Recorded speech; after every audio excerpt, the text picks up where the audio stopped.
and have flown in from VCU in Richmond. We bring you great tidings and joy from the East Coast. Today was a beautiful day, but on both coasts. The weather was good in Richmond as well, but certainly we appreciated the LA sunshine. We are so excited to be here. VCU is truly committing itself to its alumni. President Michael Rao sends his regards. He was here in LA last night for an event. Certainly the Board of Visitors, other VCU dignitaries over the last couple of years have really noticed the need to focus more on the alumni experience. You all are the history and the legacy of VCU. You are the great ambassadors for the institution out here on the West Coast. And so the university has created a whole new alumni relations strategy about engaging alumni. You know, for a long time we were a dues-based alumni association. You had to pay to be a member, and we only really communicated with you if you were a member. And there were 13,000 paid members, but 193,000 alumni. So if you see the imbalance there, most of our alumni were not members, not dues paying, and therefore not hearing from the university. And so about a year ago, the university said, let's change it up.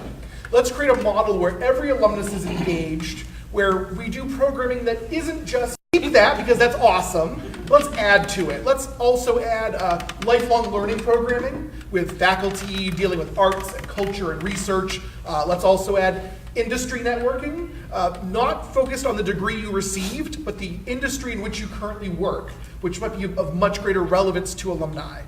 So the university, you know, the office that I run, the Office of Alumni Relations, has really committed itself to being relevant in the lives of alumni from the time you set foot on campus through the entire rest of your professional career and personal life. And so this is what we're here for on the West Coast. We're launching our new strategic plan, which is called Elevate. That's an acronym. The words are much longer, which is just why we call it Elevate, but it's apropos because we want to elevate the alumni experience. We want to make it better for all of our alumni to really experience VCU no matter where you are after graduation. So that's why we're here tonight, to start this year-long tour. We're going to 23 cities around the country and Doha, Qatar, so we're also hitting an international tour. And the goal is to really show you what our strategic plan is all about. We don't just want to tell you, we want to roll out programs. So we've got a great few days here in LA. We did a Warner Brothers tour earlier today, and the little-known fact that hopefully is a well-known fact, the reason we picked Warner Brothers is because for 17 years, Dick Robertson was the president of Warner Brothers Television, and he's a 1967 graduate of VCU. And he is the man who created The People's Court. He is the man that greenlighted shows like Friends, and he is the person who put Rosie O'Donnell and Ellen in the chair as talk show hosts. And so he's a VCU alum through and through. And so we were at Warner Brothers today. We're here at CBS Studio Center tonight. We've got great events the next couple of days, including a basketball watch party, to make sure that VCU takes care of St. Bonaventure on Saturday. But enough about why we're here. We can talk more about that later. We're here for the real stars, which are our alumni. And I'm so thrilled to be here and to introduce Malcolm Venable, who is our moderator tonight. A few things about Malcolm to toot his horn, because he's got quite a bio.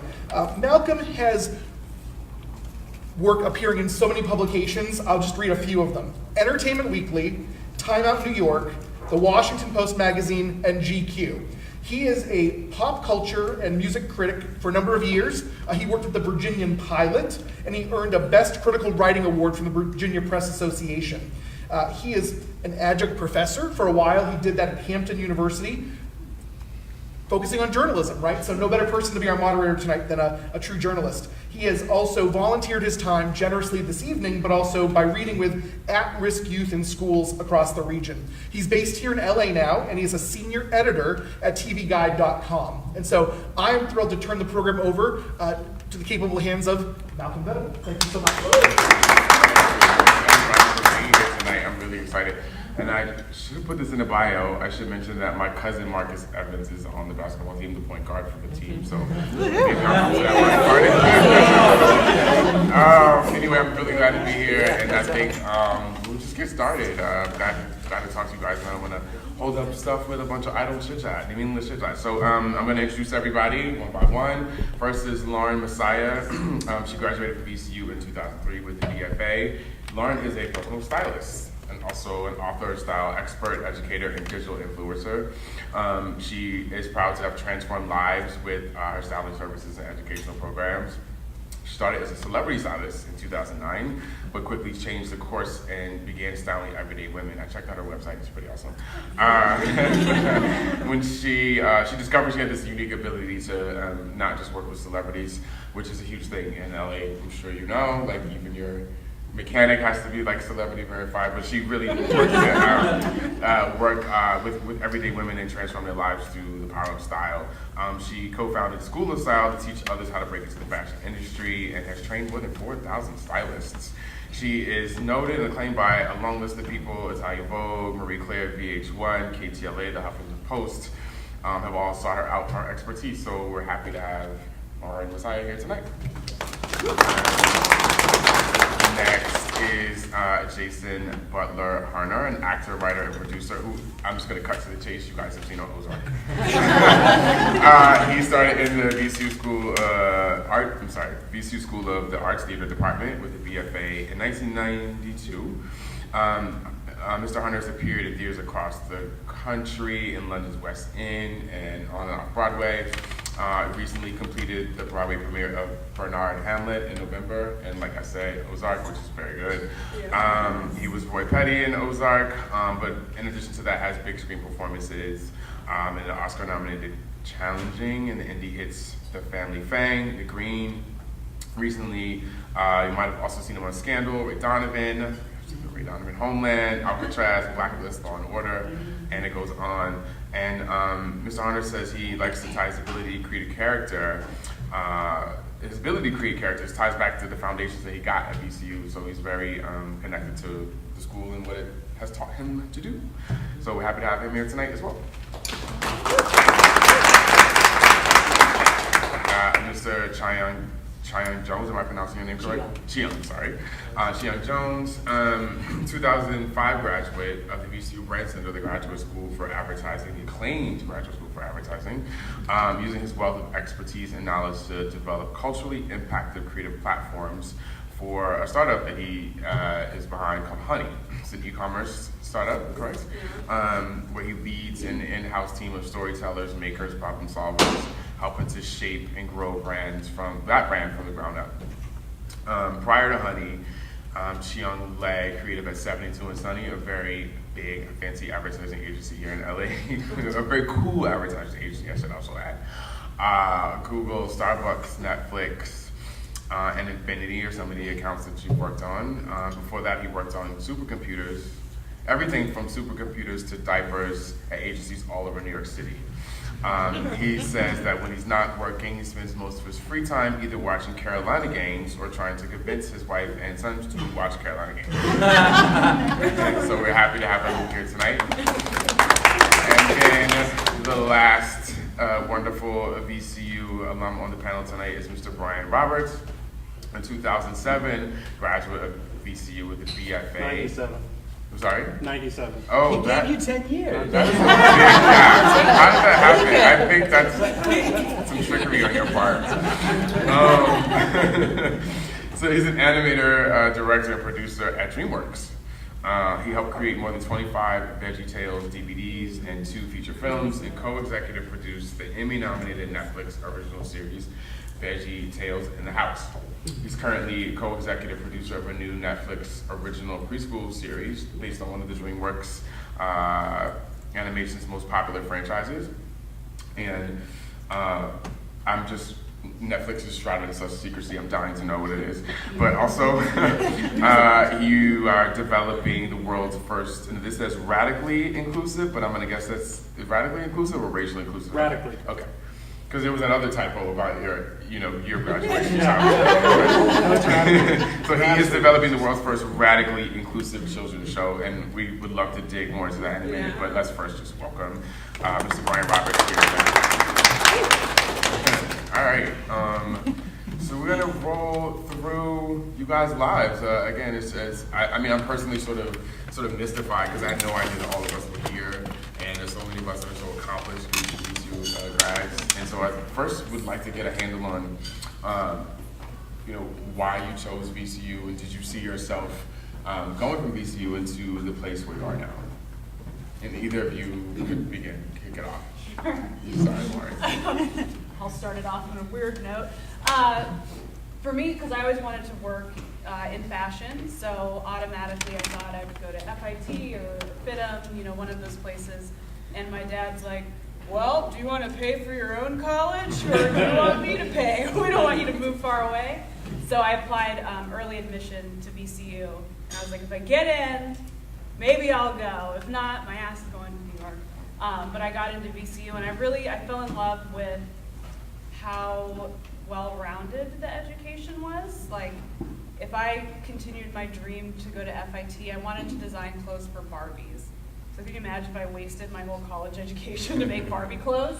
So I was really glad that I went to VCU and learned how to drape and make patterns and had to take real classes too, so it ended up being a good thing. Is everybody a native of Virginia?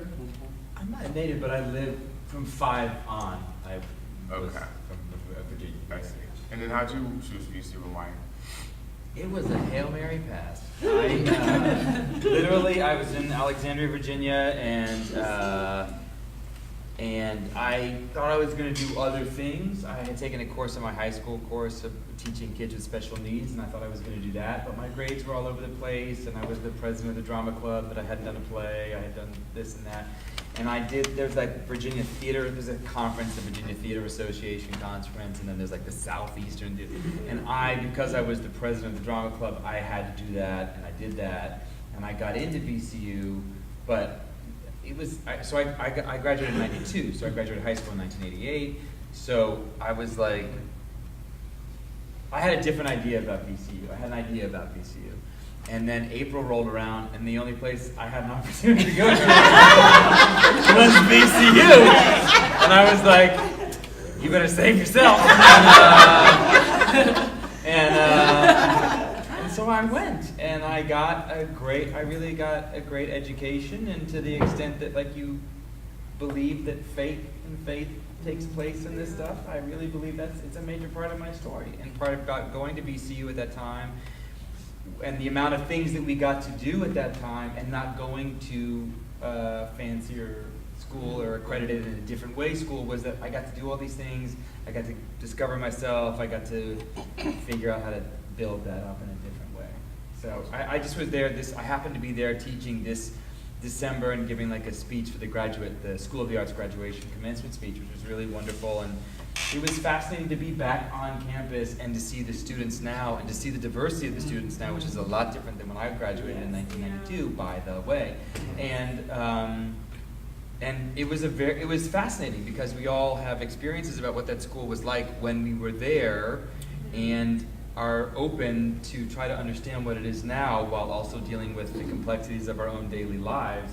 But it was really fascinating to talk with all those students about what this school is doing for them, how they're trying to take what they're learning there and take it to the next level, and also me trying to tell them to appreciate the benefit of being in Richmond, Virginia at VCU versus New York. I got my master's degree from NYU grad and just paid that off last year, and that's a great track for that person as well. But there is a wonderful thing about having gone to Richmond and VCU. So. Yeah, I definitely want to dig into everybody's experiences some more specifically at the school. But if you guys want to continue just explaining how you landed at VCU. Yeah. So I have a slightly different, because I'm not from Virginia. I'm from North Carolina. I got a job shortly after graduation at an advertising agency just because I knew that that's kind of what I wanted to pursue. A little known fact, it's really, really, really hard to get into advertising, especially as a creative. I'm not sure why it is that way, but I think it's they kind of make the barrier a little hard. And I worked at an advertising agency because one of my professors at UNC happened to own the agency and run it, and he happened to be a professor. So he invited me in, and I thought maybe I'd start there. But it turned out in order to go be an advertising creative, you had to go to a portfolio school.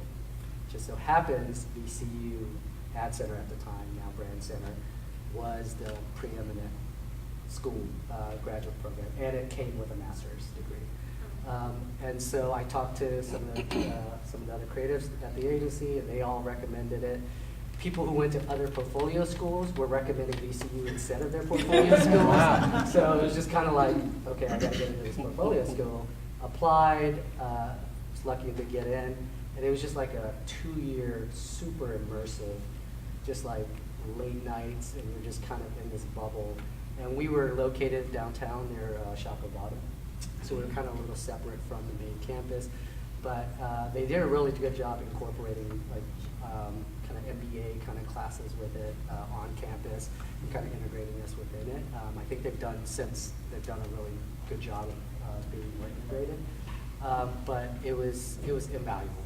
I don't think I met all my closest friends in the industry are people I met through the program. I'm still one of them, it was my best man at my wedding. It was just like, and the professors still stay in touch.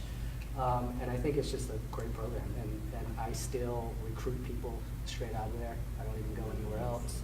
I'm currently working on a project with the students there now for the company I work for.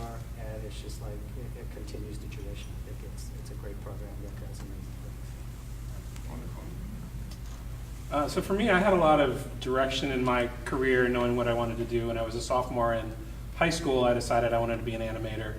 And at the time, when like I told my my guidance counselor in high school I wanted to be an animator, they're like, "Does that mean you want to work for Disney?" I'm like, "Yeah, I guess so." Because animation back then was not nearly the career it is now. I mean, it was just really nascent. And so, it's like, I guess I want to work for Disney. And so if you want to work for Disney, you had to go to this school called Cal Arts, which is here up in Santa Clarita. And so after my sophomore year in high school, the family came on a vacation out here, and I got to go visit Cal Arts. And they were taking me on a tour of the campus, like, here's the animation lab, and here's this, and here's the dorms. It was like a quad. Here's the quad, and there's the pool. It's clothing optional.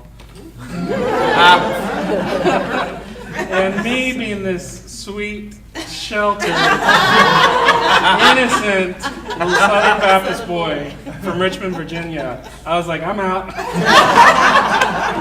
Not my scene.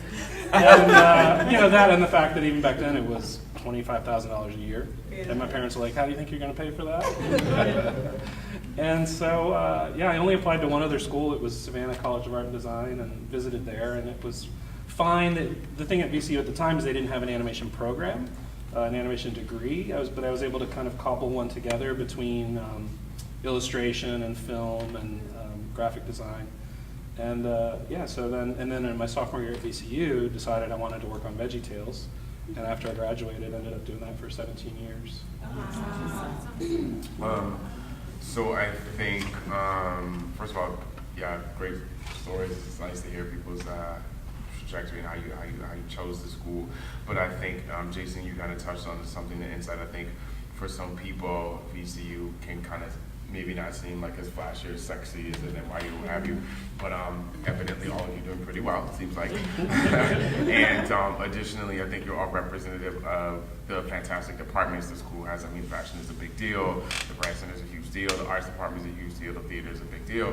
And so I would just like to hear you all talk about specifically what you got from those individual departments that propelled you forward. I know for me, journalism, I did a workshop at VC before I was even out of high school, and that kind of, I stayed on campus, and that kind of made me familiar with the dorms. And then in school we did internships. I was like one of the first class of kids to get an internship with Time Inc., which I don't even know if that exists anymore, but like with like Sports Illustrated and then those titles. And so we were already being pushed to hit the big stage.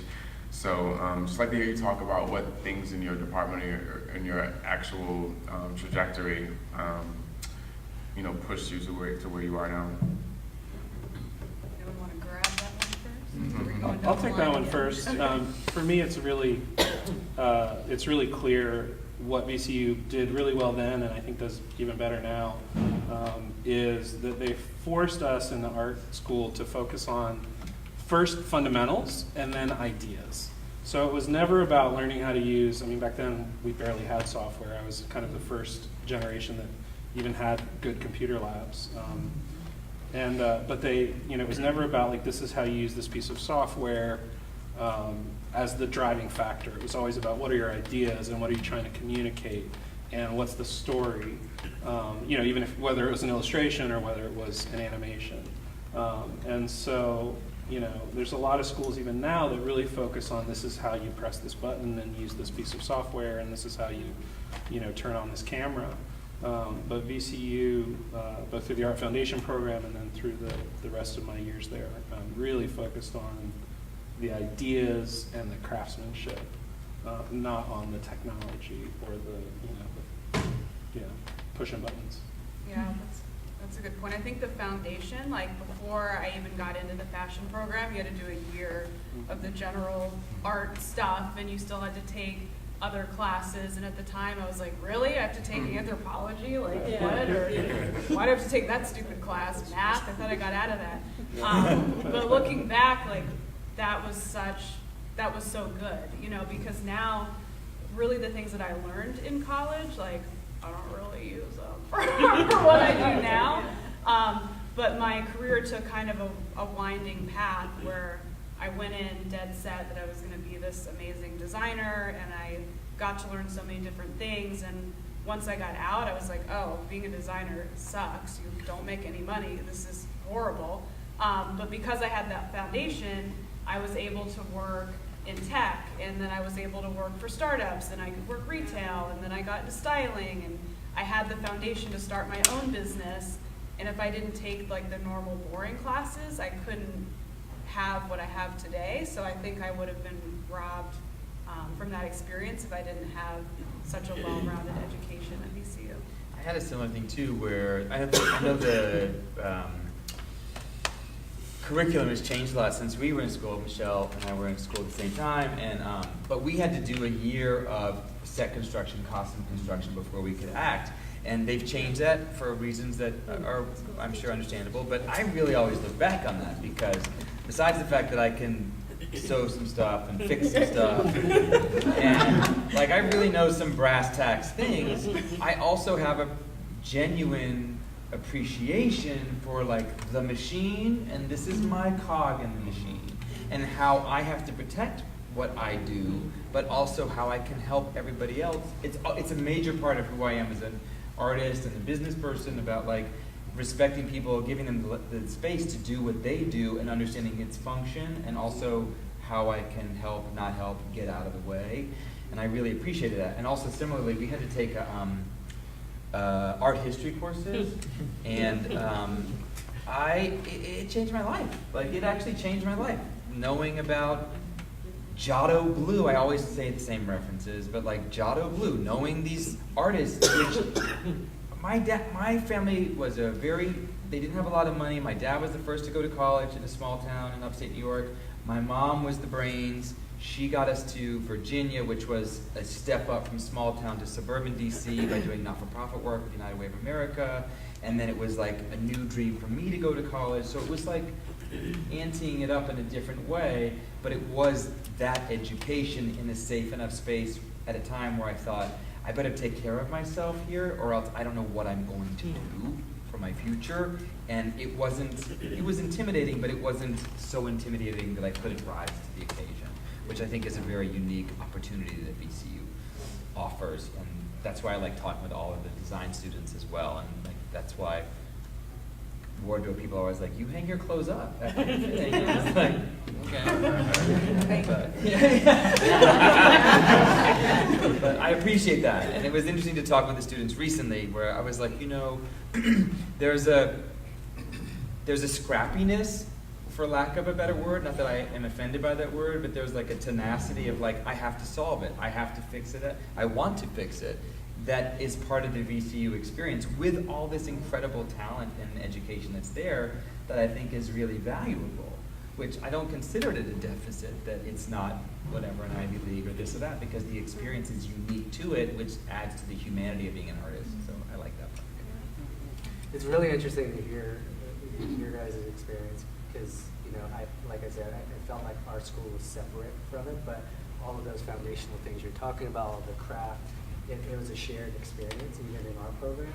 And I think the biggest thing I got out of that, outside of just the building blocks, was just like encouraging curiosity, encouraging thinking, and thinking about problems in different ways and really understanding how to solve problems. And it wasn't just about, because we could have easily gone there and worked on our books and said, okay, our job is to make ads, we're just gonna come out of here with a book of ads. But what they really encouraged us to do is look around us, understand culture, understand problems people face, understand insights and human behavior. So there was all these elements that went into how do you talk to people, how do you really engage with people, and how do you think about their life and create some empathy.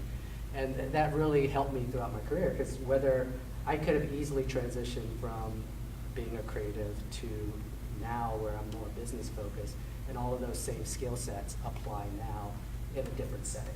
And I think that's a testament to just the training that we got there.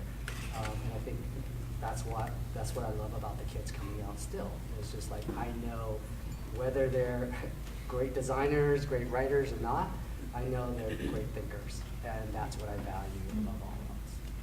Cool. I'm curious to hear you guys talk about your actual experiences on campus. I don't know if you lived on campus, but I'd just like to hear you talk about the culture. I know for me, so like you, I'd only ever applied to one other school, which was Howard in DC. And you know, I grew up in a mostly middle-class black neighborhood, and had I gone to Howard, I would have pretty much stayed mostly around other African-American people. But I think going to VCU, when I think that this is what happened going to VCU, was like, exposed me to so many different people who weren't like me, but in the best possible way, because I got to make friends who were white and Muslim and, you know, Hispanic and gay and just everything. And I think after going from there to moving to New York, I was a little bit more grounded and rooted. It wasn't sort of unfamiliar to be in a multicultural environment because I've been prepped for it. So I'd just like to hear you guys talk about this sort of experience you had being on campus, among your classmates, and the kind of things that you learned being around those people, and how they impacted you both personally and professionally.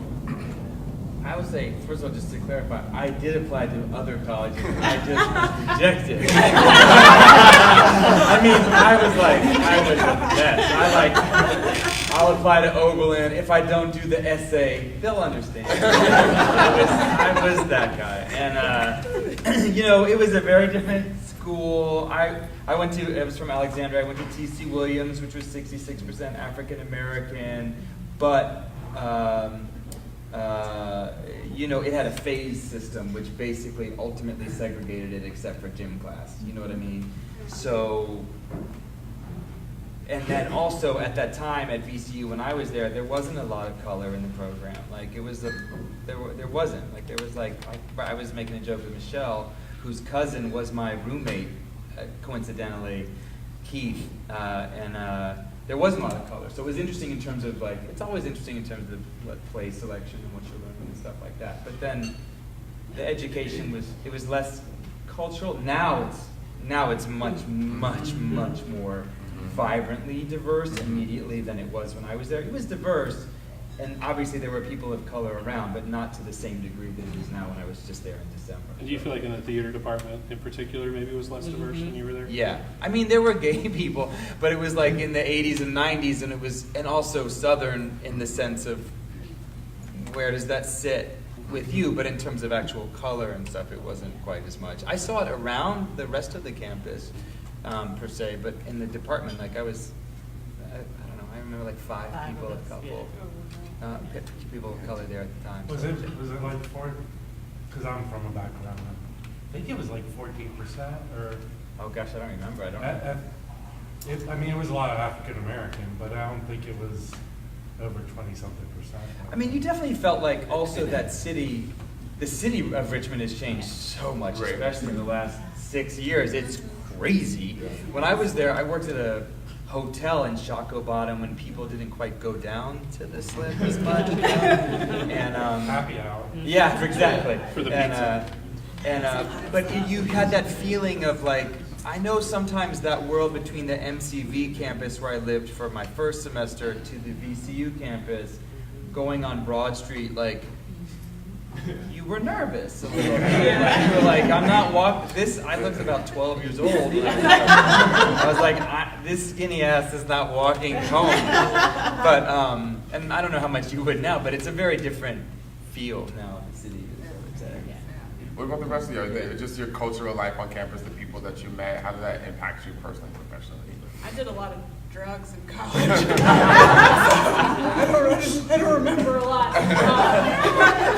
But no, I don't think it particularly like stood out to me. I do remember feeling comfortable, you know, at VCU. I mean, I grew up, my parents went to T.C. Williams. Hey! Yeah. I'm frightened. Woo! I went to Oakton High School, not TC, but you know, it was pretty mostly white, but there was a couple black people. So like when I went to VCU, I was like, oh, there's a couple black people, you know. So it was like a smooth transition.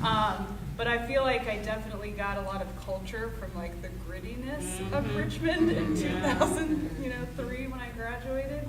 Yeah, you didn't want to walk down certain streets. I went to a lot of unsavory areas. Great street somewhere, maybe. Yeah. But I did live in the dorms, and then I moved into an apartment that was like right next to the dorms. Yeah, I think 419 West Broad Street. 1626 Gray Street. My house Maybe got it robbed. wasn't.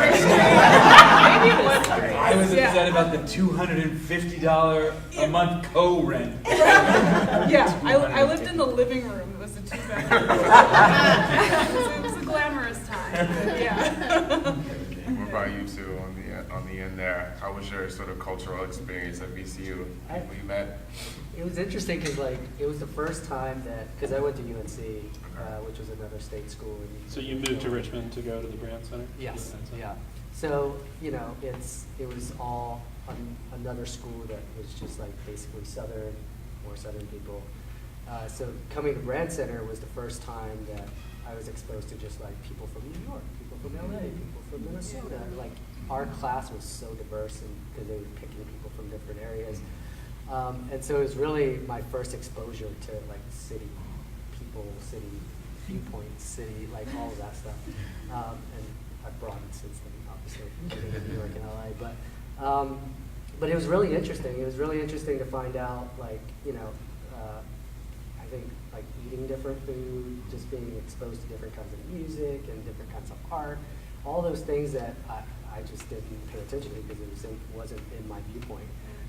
So I thought it was super interesting to get that. And, you know, I went there, I graduated in 2005, so I lived in Chateau Bottom.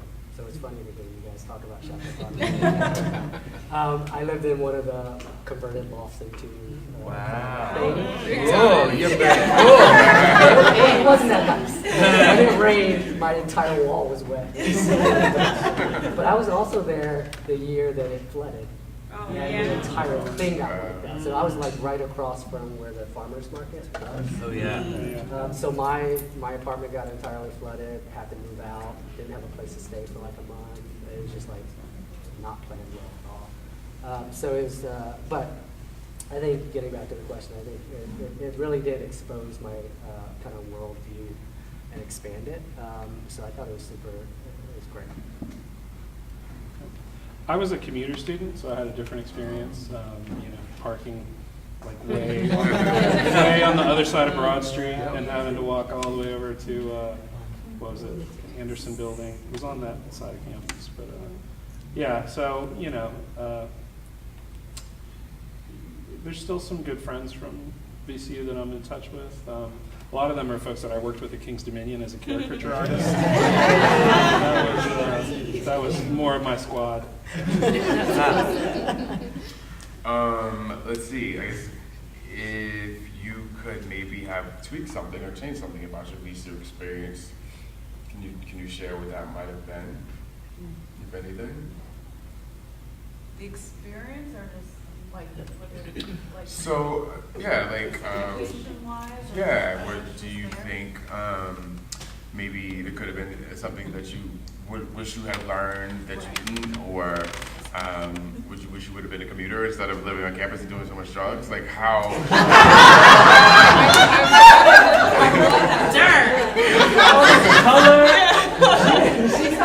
Color and cut out. She didn't. That acid trip helped. I don't think that I missed out on anything, but maybe you guys felt like, oh, I wish I had this thing might have happened, or I might have learned this thing while I was at school. I think, well, one of one of the businesses that I have started was kind of in response to what I felt was missing from my college experience. So I started a school called School of Style that basically just fast tracks people who want to break into the fashion industry. Because at the time, and I'm sure the program's expanded since, hopefully, but it was like two choices. It was like, you want design, you wanted merchandise. I was like, I don't like math, so I'm gonna do the design thing. But I didn't know all the different areas. I didn't know styling. I didn't know, costume design and all these different things. So I kind of wish that I had a little more insight on what the business is like once you get out. And it could have been the drugs, but I definitely had I go to college and I get out and I'm gonna go to New York and I'm gonna get this amazing fashion job, to having, Urban Outfitters hey, you wanna sort buttons for 18 grand a year? I was like, what? I'm supposed to be taking a bow at the end of a runway, So, like I said, could have been the drugs, maybe I missed that lesson, but I wish there was a little more transition into the different options of real life, which is why, I started that business, because I think you still should have a college experience and learn all the different things, because there's all these kids now that are like, I make cute outfits on Instagram, I'm ready to style the Emmys. I'm like, what? No. So I think there's I think there's there's another little step that I kind of felt I was missing, so I created it. I do wish, gosh, it's so funny because it's I don't feel the age that I am, you know what I mean? And, but I discovered at what's the library?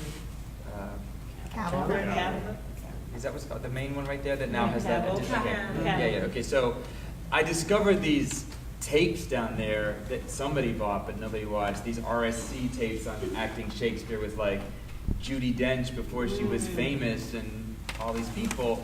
And I discovered that and I watched those, but I wish I had known how to search for and find a year abroad.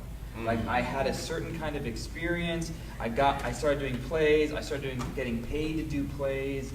I learned a lot. I had a safe space to learn and fail. I got whatever accolades from the Richmond Times-Dispatch and slaps in the face from the Richmond Times-Dispatch. And I wish I had a help to know. I didn't know to dream that there was a RADA, a Lambda, a summer, a year-long, a semester experience to get some of that other kind of sophistication, which isn't readily the same experience. You know what I mean? This is a great I point. value the experience of VCU very much, and if anything, when I got out of school, I had to learn how to not keep being less because I didn't have that kind of money, have that kind of exposure, and then I started faking it, but it was pretty transparent, and it got me through, but I just wish I had thought, I wish someone had said, or I wish I'd known, and if there was a computer at the time, I would have discovered it, I would have done it, but it wasn't part of my experience. You just made me realize I now wish I had joined the fraternity. Really? Yeah. I wish I He's had. like, that's not what I meant. No, but it's just, I didn't even realize that I didn't feel like I lacked in any kind of way, but now I wish I had done that. What happened to Yeah. one frat? Which She's one? like, I'm just curious, which one? Sorry. Back then, if you wanted to go to a party, I was 86 to 90. right. We had the parties. Because of the on-campus, living on-campus life back then, fraternities, I think there was Where? 14 males, about 6 or 7 female. I don't even know where the frats. Where were the frats? I I was in the back Right of behind We were next door to the Cola's, Seven right Eleven. over there. Oh, right. Right over there, Main Street, by the 7-Eleven. You heard noise? That was That here. line? I spent time there too. I Yeah, think- you did. What about you guys? Is there anything that you feel like maybe I wish I had done it or learned that while I was at VCU? I think, I hinted at this earlier, but I wish it was more connected to the school in general. I think our only connection was during the time, I think Shaka Smart was the head coach. And so the Rams were making a pretty good run through the tournament every year. And so that was when we engaged and we went like watch the games together and all that stuff. But outside of that, I don't think we ever really stepped on campus that frequently, you know. So I wish the program, I think now it is, but I wish the program was a little more tied to it, because I don't think I left really feeling a close tie to the university as obviously you guys. But I think since then, I have, and just like having more friends, because we had people that came from the undergrad into the grad program, and that's when we got exposed to some of the stuff. But like they were the ones that took us around Richmond and like really showed us around and like explored the neighborhoods and that kind of thing. So I just wish that there was a more ambassadorship, I guess, between the two. A bridge. Cool. Mine is more about myself. It's funny you mentioned that 7-Eleven, because I used to go to that 7-Eleven to get a Slurpee on my way to art history to try to get a sugar rush so that I could stay awake. He's talking about these little pooties up here. Like, I could not make myself stay awake in that class. And like, you know, in the foundation we had to take history of graphic design. And the class was literally taught by the man who wrote the book on the history of graphic design. Philip Meggs literally wrote the book. And, you know, I didn't care, and I didn't care nothing about graphic design. And, you know, I was out. I did not care, you know, about Macaulay Nagy and Kandinsky. And, like, I want to watch cartoons. That's what I'm here for. Cartoons. And, like, I would give anything now to go sit in Mr. Meggs or Dr. Meggs teaching a class on graphic design. That Pollock building is gonna come down. Oh, is it? Good thing. It's like the worst kind of 70s brutalism. But you used to, those art history things, they were on slides, and so you would, for the night before, everybody would be up there on that second or third floor, like, cramming the slides, because there was, it's horrible, but there wasn't a computer, and so you would just be like, that's a blah, blah, blah. And it was kind of fun, because it was like a communal experience. I don't know, I also missed that. I mean, I was pretty much outside of like the art history program, or when I spent a summer in Richmond and took an earth science credit to get that out of the way and other stuff. I didn't have much exposure, or the dance department. We had to take stuff at the dance department, but there wasn't much more movement. And I'm with you on that. I regret that. And it was certainly by the time I was graduated versus now, where there is so much intersectionality and so much, you know, there's so much more awareness and readily appreciative nature for having that. I think there's an incentive for the new dean that he wants to do stuff like that, but I'm with you on that. Like, I wish that there was a little bit more of an opportunity. I know it's hard because everyone's trying to give us a degree in a certain amount of time, but like, I wish there was more opportunity to get to know other parts of the school. Is there a question? Yeah, Malcolm, we have questions from Instagram Live. Hey, Instagram. So, Prim and Proper wants to know, specifically about Lauren, but anyone can ask, what's a day in the life like look for you? Just so everybody can hear, or they can hear. Somebody from Instagram, Prim and Proper, would like to know from you, Lauren, what is a day in the life like? It's every day's a little bit different. It's definitely not glamorous in any way. Today I spent the entire day doing business strategy and figuring out how to automate the digital products that I have, and I had a call with a book agent about getting my style planner on the shelves in stores, and then, you know, tomorrow I'll be at an EO event listening to a speaker. Like, every day is a little bit different. This weekend I'm shooting YouTube videos, so all day I'll be shooting videos for the year, and the next day I'll be sitting at home with my dog. You know, so it's like every single day is different. I think what people hope it looks like working in fashion is shopping all day, but honestly it's not, and that gets tired really fast. That's why I transitioned into being able to serve more people through videos, books, and courses. So I'm like, I'm not trying to be 40 running around the Beverly Center. Like, that stops being cute after a year. So every day. Well, as a person over 40 who likes the Beverly Center, I was just like, Is the roof part happening? I'm kidding. I get it. It's like every day, like the novelty wears off so fast.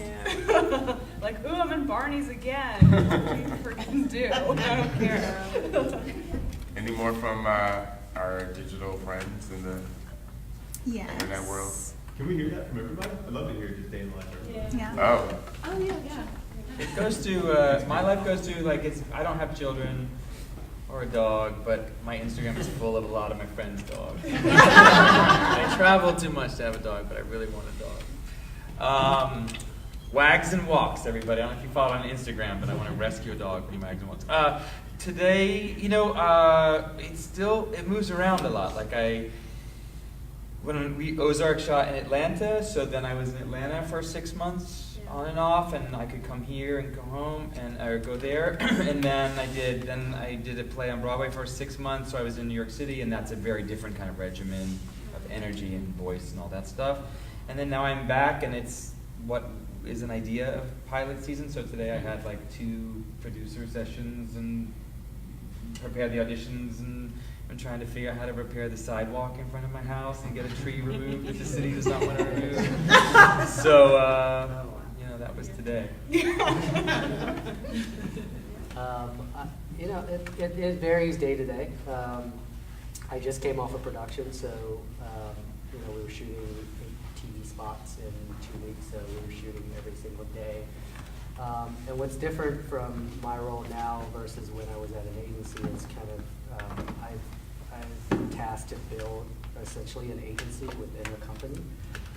And so I've hired a bunch of makers and kind of multi-talented people. And so now, instead of just hiring a director and production company to do the ads, we are actually, like I directed our spots and we kind of put the crew together, which I think is an interesting kind of comment on what the world is now, where you don't have to pay millions of dollars and get these professionals to do it. You kind of do it your own way. You can set up your own thing. You can shoot it your way. Part of that is writing scripts and coming up with the spots. For 30 seconds, I think we concept and ideate for about 2 to 3 weeks. So I can't imagine that process for filming a movie, because for our 30 seconds, we're filming for a day, and it's just like an impossible, crazy, hectic schedule. But filming 2 hours worth of that is just like mind-boggling to me. But it goes from creating ads, coming up with marketing to the other day I just had a conversation with our founder about the fact that our mission statement doesn't sound inspiring anymore. And so I'm sitting down with him trying to figure out what our company stands for and what we want to say to people. So it varies from like really business kind of oriented things to just like really creative endeavors, which I love, being able to pivot back and forth. So that's really fun. So right now my title is co-executive producer, and it's on an animated series that'll end up on Netflix. And so like executive producer on this, those titles are a little floppy between different studios and things. The way it works at DreamWorks is on our show, the executive producer is kind of the writer mind. He's a guy that comes from a writing background. So he's the world builder, imagines the characters, how they talk, who they are, works with the story editor and things to get the outlines and the scripts and all those kind of ideas made, turns it into a script, and then he hands it to me, and then my job is to turn that into a visual story. So it's all of the aspects of character design and world design and storyboarding and editing and sound design and animation. And so I get to kind of ride herd on the show from the moment the script is finished, with some input into the script, but mostly from when the script is finished, I get to take that show all the way until final mix, which is a lot of fun, getting to kind of be on the whole process. And so what that looks like on a daily basis, we finish a 22.5-minute show every 2 weeks. And it takes about 40 weeks to do each one. So what that means is that every day I've got 20 different episodes in some stage of production. Either it's in storyboarding, or it's in editing, or it's in animation, or it's in rendering, or sound design, or mixing. So there's literally always 20 shows in my head, aside from whatever's we just finished, we just came up. And so a day is like, you know, I might have a final mix session that afternoon. I might have an animation review where we're looking at kind of the unrendered animation. We might be looking at rendered animation for another episode. So it's all about, you know, just looking at all these different episodes and kind of keeping all those balls in the air, and, you know, working with my directors and art director and the animation directors of helping them see what's important about the story and making sure we're communicating that and keeping everybody, you know, driving down the same road together. Of course, I'm just curious, so when you saw the carrot sticks and celery sticks out here, does that traumatize you? Or does that inspire you to pick up those ideas? It seems like it would be like, I don't want to deal with this right now. I would just say real quickly that my day can be really crazy too, like, or it's polar extremes. Like, I'm in the middle of a television conference, so especially from my own Instagram, which I don't do enough of, or my stories on Facebook, or people, you know, I'd be in a room with LL Cool J or Regina King or the party, but the parties and stuff like that is like, I don't know, 20% of the job. And even at the parties I'm working, interviewing people, whatever, and the rest of it is like furiously pounding at the, you know, keyboard or meetings or trying to figure out what to say about a TV show or watching TV, because that's part of the job, and it's like, how am I supposed to watch all this television?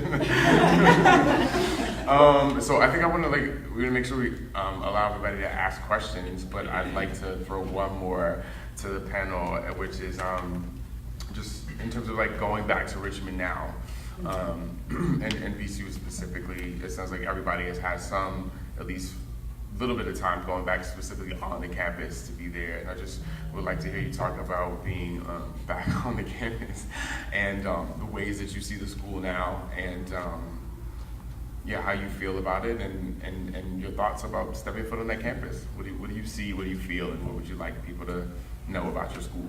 I cannot believe the art buildings they have built. Yeah. I had to live through that Pollock for 3 years. It is amazing what they've done. That whole Broad Street corridor, you know, is just like some stunning buildings, and just the commitment that represents to the arts. I know they either just opened or are opening a new art gallery, I think, on Broad Street. Yeah. Art gallery, I forget what it was called, but it was terrible back in the day. Franklin.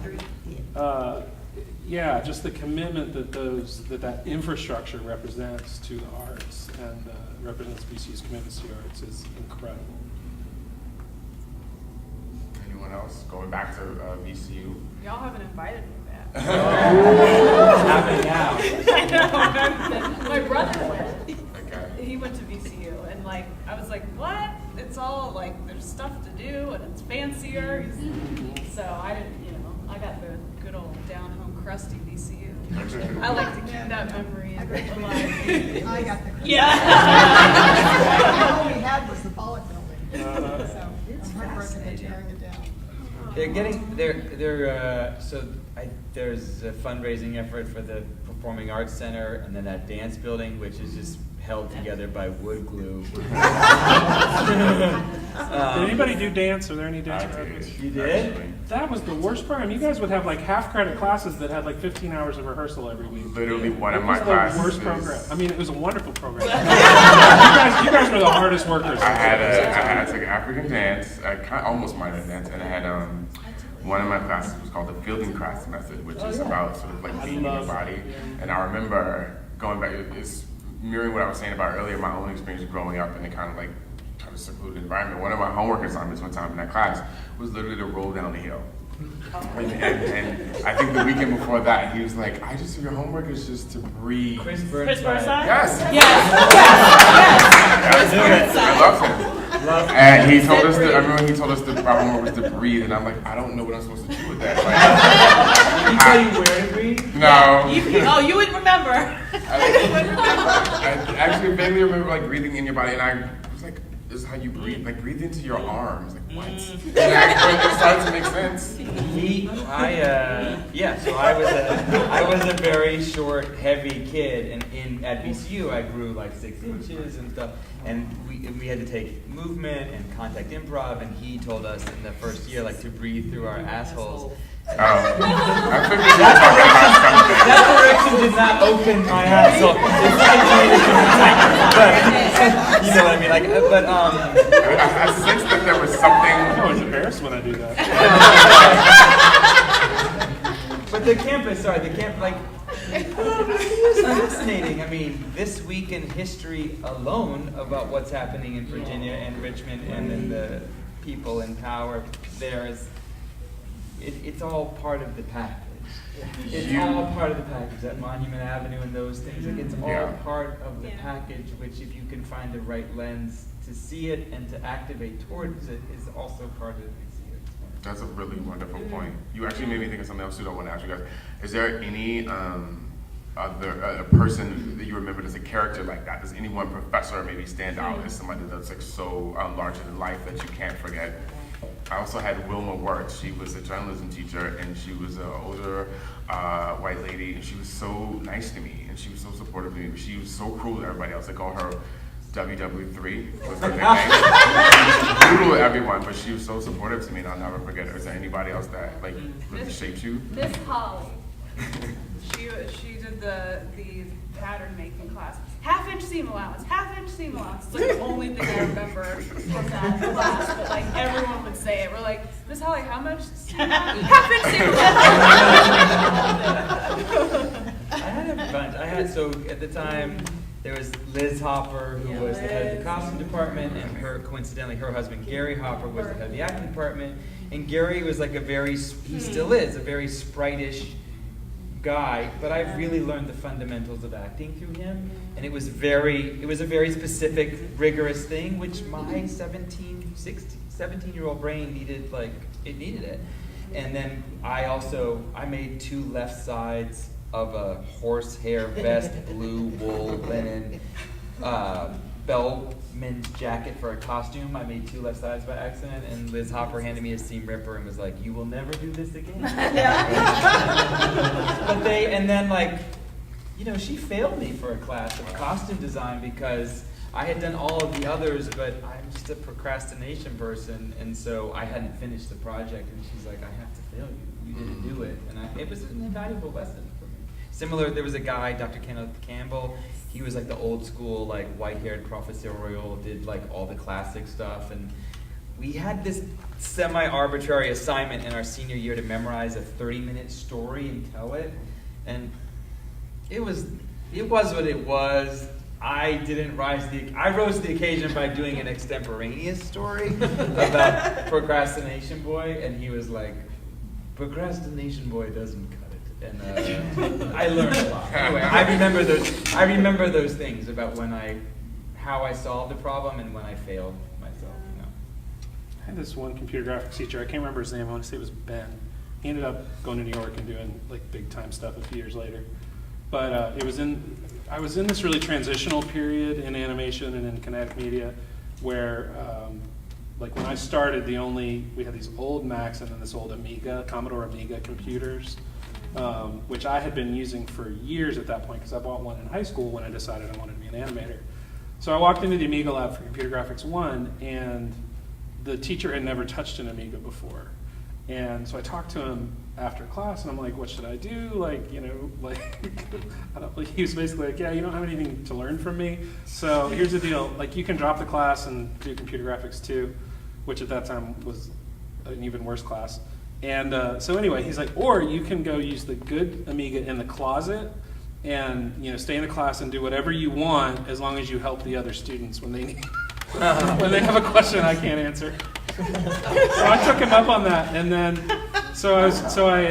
he said, you can like do one project all semester. So I envisioned this really elaborate like mixed media, 3D, stop motion, 2D animation all mixed together. And did the storyboard and showed it to him. He's like, "Oh, you don't have to do that much." So I ended up finishing it. It was my personal epic. But not everyone was a winner. I remember I had 2 professors that one was visually a character and one was just like the classic, just eat you down, wouldn't like anything professor. And one was like, I can't remember the character from The Big Lebowski, but he modeled pretty much his outfits from that, and it was just like, it was like a fishing vest, shorts, socks, gray socks that would fold all the way up. Yes, the John Goodman guy. And he would literally wear that exact same outfit every single day. And I'm sure he had multiples, but it was the exact same outfit every single day. And he just had this long gray hair, and he just like, when you present things to him, he would just like stare down at the piece of paper, like brush his hair back, and then just like slap up like this, and just like tell you a bunch of information, and you just like kind of take it in. But he was just like that guy. He was just a character. He wasn't even a person. You know? But then there was the other professor that would just like, his thing, his biggest thing that he did was like, during class, he took a script and like burned it in class because it wasn't good. Wow. Yeah. And he was just like, this is what I think is right.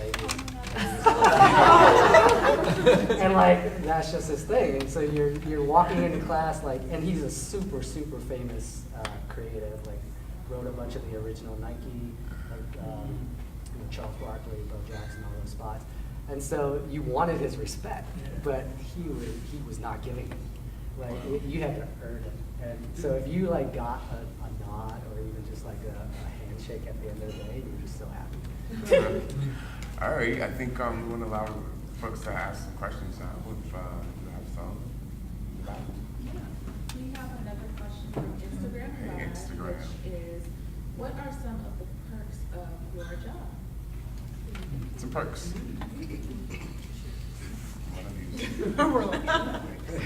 Movie stars, free clothes. Yeah, I have gotten to meet a few interesting, famous people. That's been fun. The thing that like blew my mind the most was DreamWorks got bought by Universal, Comcast Universal, NBC, a few years ago. And last year, our Christmas party was at the theme park at night. Like they shut the theme park down. You know, the employees come in. All the rides were open. All the food was free. Like at one point, my son is like double fisting butterbeer. Literally, and I turn around and he's got like a slushie from Simpsons, and like you walk into Krusty Burger, have whatever you want. And all the games were free, so my kids are all like playing the games over and over, trying to win Little Marge Simpsons.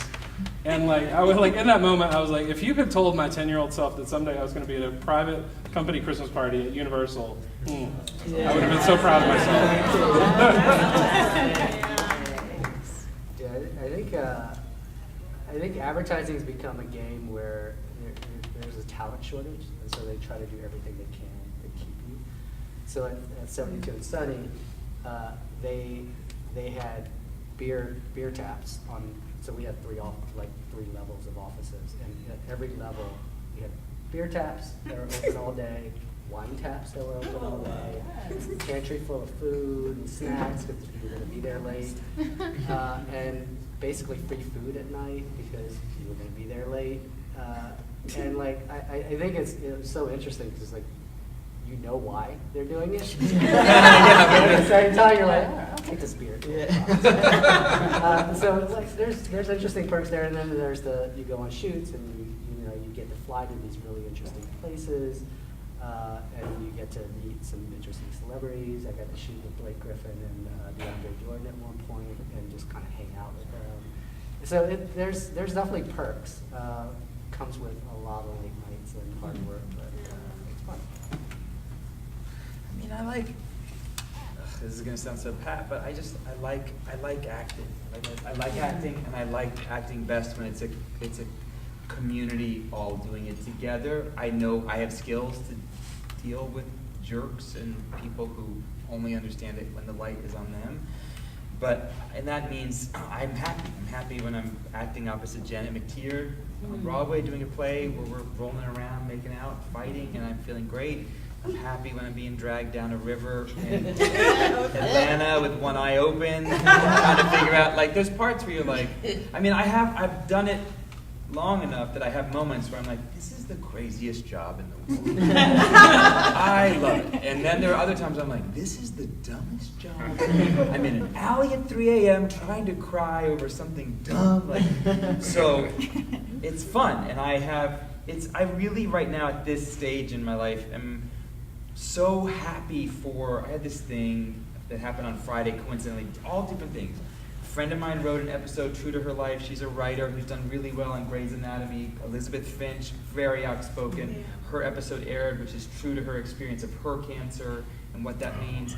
Then my friend Leslie Headland created Russian Dolls with some other friends on that show. That was a band. My friend Danielle Brooks released her single, Black Woman. So and then my friends who created their company out of the magazine industry created a company called Special Projects that got profiled in the New York Times. So I appreciate that. I'm not saying that to say like, I know people. I'm saying it because like I get joy seeing my friends succeed, and it helps me remind myself in those lull times to hang tough and remind yourself at each point like, what are you trying to do? What are you trying to do? What's important to you? And not. So there are perks. Sorry, I just went to the SAG Awards last Sunday because Ozark was nominated for Ensemble, and I love a free. I'm not going to turn down a free gift bag. I like a lotion.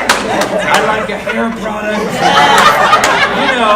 And I got the boy and the girl, and then my lady friends. I was like, these are for your feet and heels. Do you want these? Like, I like that. Oh, good. I'm glad you put a semi-sappy response, because mine too. Like, I don't know. I started off doing celebrity styling, and it didn't fulfill me. I was like, oh, cool. I remember one of my first jobs as an intern. I got to go to the American Idol finale, and I was like, fuck yes. But then you discover it's really not that fun. It's really not that glamorous. So for me, my big perks are just seeing the effects that my work has on other people.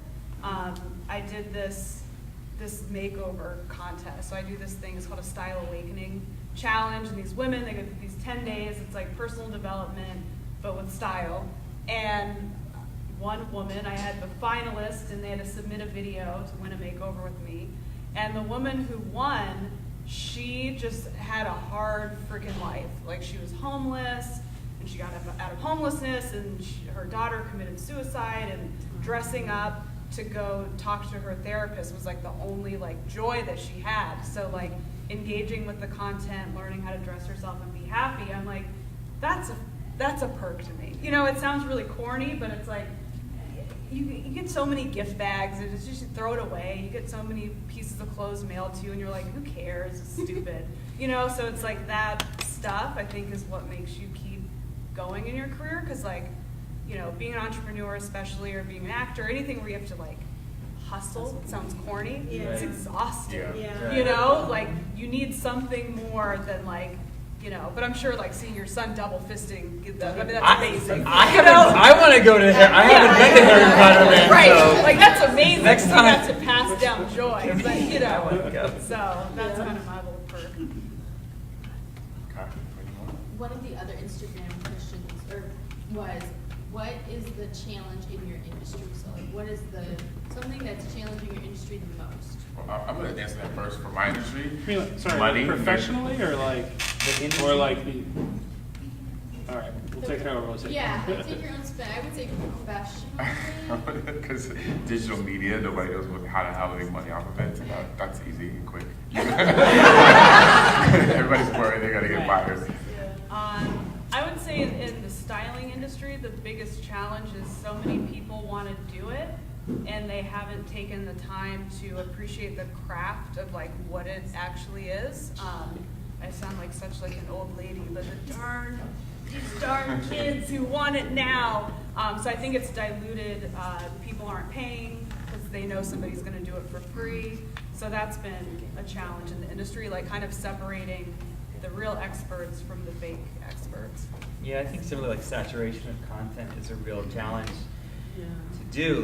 Where there have been issues before about gatekeepers who prevented certain kinds of voices, insert every category here, into being shown. And there's a definite pro to the accessibility of things getting out there, but there is a saturation, and the question of what you value, what's quality, becomes unique in a different. It becomes uniquely your own in a new way. So I'm fascinated by that stuff right now, and also how do we get paid? Because I try to explain to my family about the nature of a residual and why that is important and why that is valuable, and how the Mr. Sharman guy wasn't going to get a television a television show because he was the Mr. Sharman guy. So if he doesn't have a way to make money and value what he's brought to that brand, then how is he going to survive? And similarly for me, it is what it is, and it's making us all figure out different ways to survive and make money, but I also sometimes am concerned about that real talent getting the money in other places that help facilitate it to be showcased, getting so much more percentage-wise than the money that it becomes a challenge. That's what I would say. I think in my industry specifically, I think there's this real disconnect between business results and how creativity fits in that, because creativity is such a subjective, abstract concept.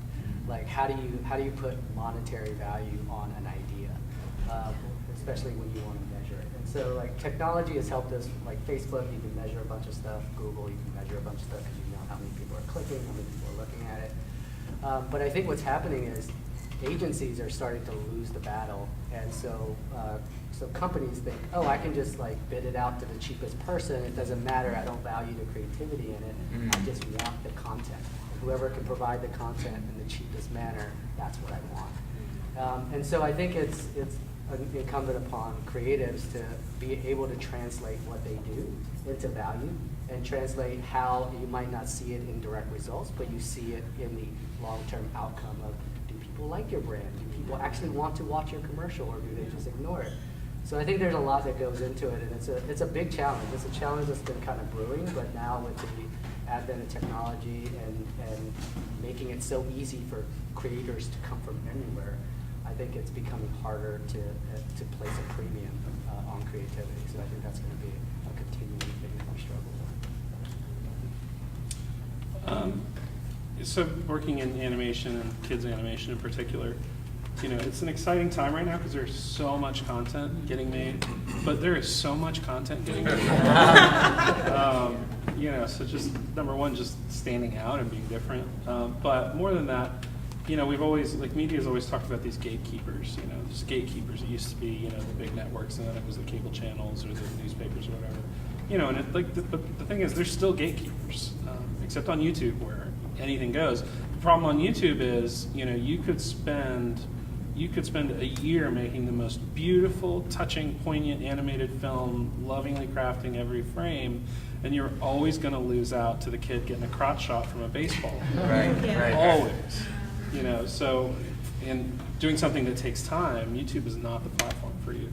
But there's still gatekeepers in Netflix and Amazon and now Apple.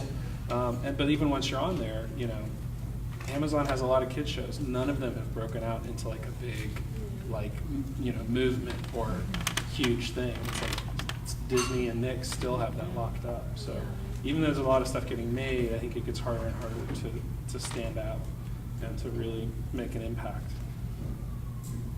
We probably have time for one or two questions from the live audience before we have to wrap up, and then I'm sure the panelists will be happy to answer questions one-on-one, but for the overall program, I think we've got time for a question or two from those that are gathered here. Mark? I wanted to ask if any of you had Joe Seipel in your foundation class. I believe he's now the head of the art department, isn't he? Joe Seipel, that name sounds I think he took over running the new art The Institute for Contemporary is that what Art. he's doing? So he was the dean of the School of the Arts. Yeah. Then Right. he took over as he had launched the building project for the Institute for Contemporary Art. That director left. He took over to finish the project, and he is finally retiring officially back into his studio to do sculpture. VCU has the #1 sculpture program in the country, and so he's officially going back to trying to do that. We keep calling him out of retirement, and he keeps responding, but I think he's really like, leave me alone and let me sculpt. So. Yeah, the sculpture, I just found that out. I just randomly Googled my junior year roommate, and he's now a professor of sculpture at the school. Full circle. I guess another question, if anybody has one, that was on this list is practical advice you give to people starting out. Unless anybody else had one. Nope. Okay. How did you all get your start? Like in your That's a good one. Yeah. Have 5 hours?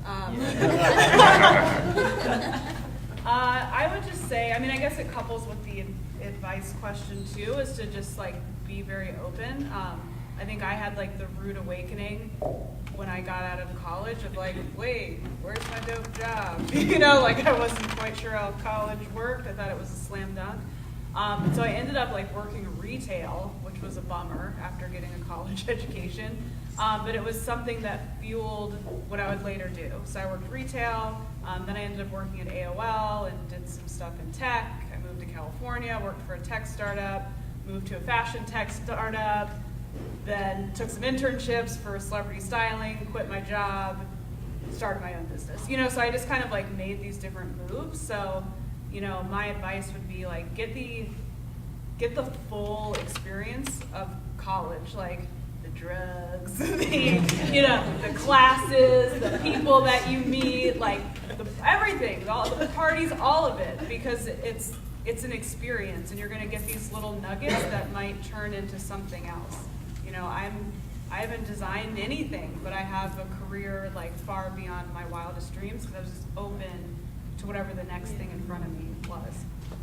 What's your Instagram? Laura Messiah. So it was a different moment, but I would say I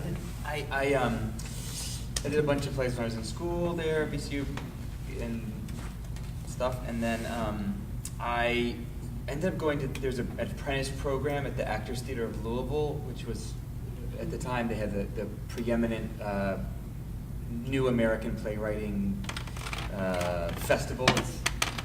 I don't know where it stands now, but there are a lot of new American playwriting festivals in centers in the country now. But so I was an apprentice there, so it was the first time, it was an unpaid, unhoused, unfed apprenticeship where I graduated, I went back to Virginia, I worked 4 jobs, took one art course at the Living Stage, which is now defunct. It's a division of community service and stuff out of Arena Stage. And I went there, and then when I ran out of money, I was on food stamps. And anyway, I was a part of a theater and seeing like how a theater was run and how actors came, how actors did their work. I got to do some stuff. And while I was there, I was introduced to some new ways of working that were new to me, and Bogart and Viewpoint work and Suzuki work. And then I was like, okay, now I'm moving to New York, and my classmates, we moved to New York, and within 8 months, one of my close friends who went, like the most scientific brain is now this incredible voice teacher, like pathologist, speech pathologist in Boston. Anyway, she got out of New York. She was like, this is not for me. I don't want to be an actress. I'm out. And I doubled down. And then I applied on a whim. I didn't know that NYU grad was a good program. It was too late to audition for Yale. I didn't believe in graduate programs, but I was like, this is hard. I've done 6 plays in New York in a year and a half, and there was one review, but I don't have, there's certain deficits of my training, especially classically, that I needed, and also agency, that I didn't have that kind of connection. And so I applied on a whim for NYU, and I got in, and then I was like, how am I going to pay for this? This feels good. And then I went, and then I just did like a lot of plays. Like I did like a lot of plays, and then Changeling happened with Clint Eastwood, and then things started happening. I remember when I graduated, it was just the start of the recession. And absolute worst time to try to find a creative job. And so I remember my creative partner and I, we graduated and we took a road trip. We went from Richmond to LA because we were convinced we wanted to go to the West Coast. And so we drove through. We stopped in Austin because there was a small ad community there. But we made our way to LA. We interviewed at a bunch of shops here. Then we made our way up to San Francisco, interviewed at a bunch of shops there. Everyone had interest, no one had a job. And so we came back to Richmond, and both he and I, our parents aren't very well off, and so there was no support. They were like, you gotta go find a job. And so we didn't have the luxury to kind of wait it out. So we just, we were trying to avoid New York, but we went up to New York, and luckily we shopped around for probably a dozen or so agencies, and we landed in one. And it was a kind of, it's funny because we landed at it, and then literally every 6 months, we would lose a client, and they would lay off people. And it just went on for like 3 or 4 years. And I just remember but what it did was like create this kind of grit and create this kind of hardness, you know, because you knew, I came up during a time where you couldn't, jobs weren't plentiful, so you couldn't just kind of jump around and have this kind of thing. So I think it sucked at the time because I didn't realize when you moved to New York that you have to have first month's rent, security deposit, fee, last month's rent just in case you couldn't afford it anymore. And you're just like coming out of school, you're like, how do I afford this? I think, so my creative partner and I, we got an apartment together. I remember the first 6 months, we ate hot dogs and macaroni and cheese because we were just like, we're here in New York, that's great, can't experience anything. But again, it was a really good kind of start to things because I appreciated where I am now and all the steps that it took to get there. I wish more young people would have that experience coming out because I think the hardship is a good learning experience for when times are good. So like I said, when I was a sophomore in college, I knew I wanted to work on VeggieTales, and so I made contact with them while I was in school, and then graduated December of '97, and I was like, okay, let's go, and they were like, okay, we're not hiring right now, so just hold on a little, call me next month. So I did that for 4 or 5 months, and they were going through a lot as a company, and so they'd be like, yeah, well, we're hiring these people, and you're on the short list, and then like that project ended up getting killed. So anyway, so I actually taught at VCU for a year and a half, and then was literally had my apartment packed up, ready to move to Toronto to get a postgrad certificate in computer animation. And right after I got my apartment packed up, I got an interview at the company that made VeggieTales, but as a 3D illustrator instead of as an animator. And I was like, well, do I want to go, learn how to do the thing I want to do better, or do I want to go work for the company I want to work for and, hopefully move into what I want to do? And so I took the job and, worked my way from junior 3D illustrator to senior 3D illustrator to generalist to storyboard artist, director, producer, executive producer. And so tying into the answer to the question of, what's your advice, I feel like my whole career has been based on doing whatever I'm asked well and with a good attitude. Because you see way too many people who make way too big a deal out of, some job being beneath them, or, and not that it's not okay to ask questions, but people who just don't have that grit, like you were, that like figure it out kind of mentality that I do think came from VCU. Just like if somebody asks you to do something, if you don't know how to do it, you're like, I'm gonna figure it out. And so I really feel like that's what my career is based on, of doing things well and with a good attitude. Well, that's a great way to wrap things up. Thank you all for So many thanks to all of our panelists. I will invite you all back to Richmond because there are great things happening in the visual arts. Our students are always displaying work. Again, we have the #1 sculpture program in the country. The Brand Center, 6 Super Bowl ads this year were made by VCU alumni. Audi, Pringles, Coca-Cola, those were all VCU alumni ads, amongst others. So that's online, check that out. If you've never been to a student theater performance, this past weekend was the first time ever, this is hard for me to believe, but the first time that the Department of Music and the Department of Theater did a joint production. They did a weekend of Rodgers and Hammerstein work for the first time ever. And let me tell you, I went to the Friday night performance. They sang the last song of the night was Oklahoma. And performing on stage, I was like, they're all gonna be on Broadway, guaranteed. These are students that are taking off. So come back to campus and see Performance or Fashion every May. The university does its big student-led fashion show. It's at the Main Street Shed, the old train station down in Chaco Bottom, completely redone. It's gorgeous, glass, you see the skyline of the city. They turned it into something you'd see in Fashion Week in New York City. And it's all student-run, student designers, including all of our students at the VCU campus in Doha, Qatar, come and show off their senior collections as well. So there's a lot of reason to come back to Richmond, and that's just a few of them. And I hope to see you all. And we hope to bring some of that out to you as well. So thanks again to our panelists. They deserve a huge round of applause. And thanks to all of you for being here this evening. We hope some of you might join us at a few of the other events we're doing before we head out from LA, and if not, we certainly are glad you were here tonight. We've got a gift for you on your way out the door, and we've also got gifts for our wonderful panelists and moderators. So thank you all again. Oh, we gotta get a picture. Yeah. For the grams. You can borrow my document. More in the I'm Avion and then